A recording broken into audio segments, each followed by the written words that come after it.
Муканбет Мамбетов атындагы жалпы орто билим берүү мектеби 2А класс мекен таануу сабагы мугалим Эркинбек кызы Аеда.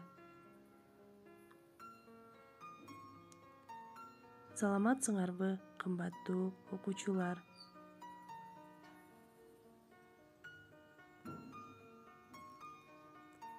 Балдар, маанайыңар жакшыбы? Анда балдар, силерге жагымдуу маанай каалайм.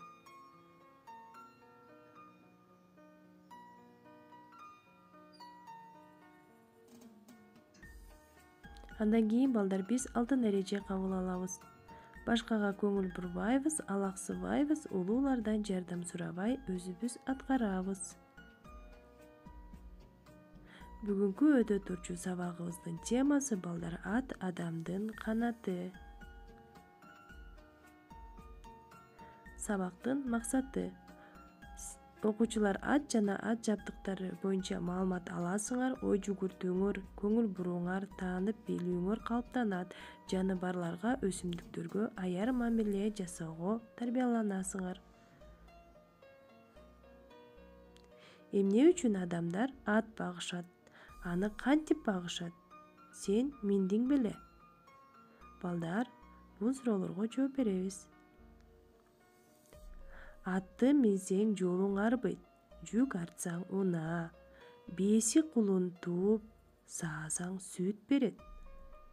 Сүтүнөн кымыз жасалат. Күлүк аттарды таптаган адамды саяпкер деп аташат. Ат бээни жылкы деп да аташат. Жылкы жашына жараша ар кандай аталат. Жылкы жашына жараша ар кандай аталат балдар. Бээнин баласы кулун. Экинчи жылы бул кулун тай болот экен балдар.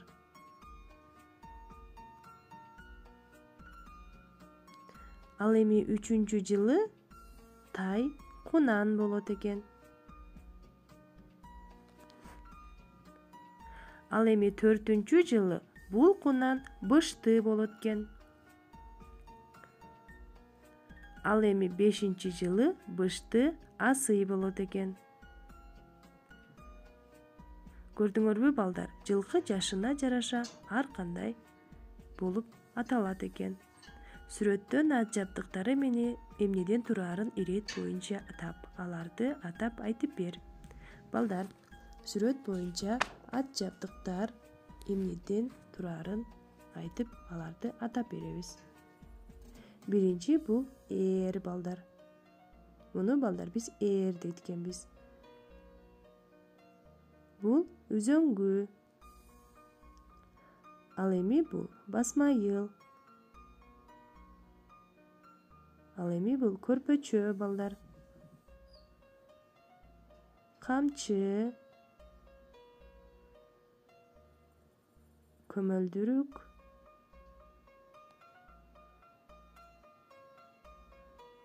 Жүгөн.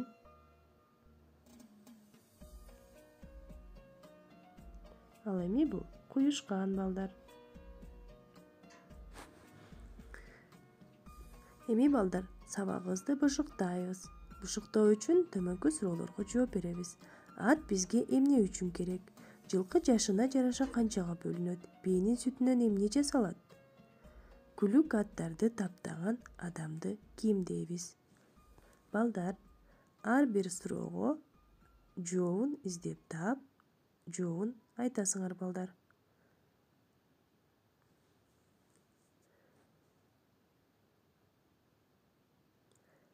Ал эми балдар, үйгө тапшырма, ат жабдыктар эмнеден жасалат? Аны чоңдордон билип келесиңер.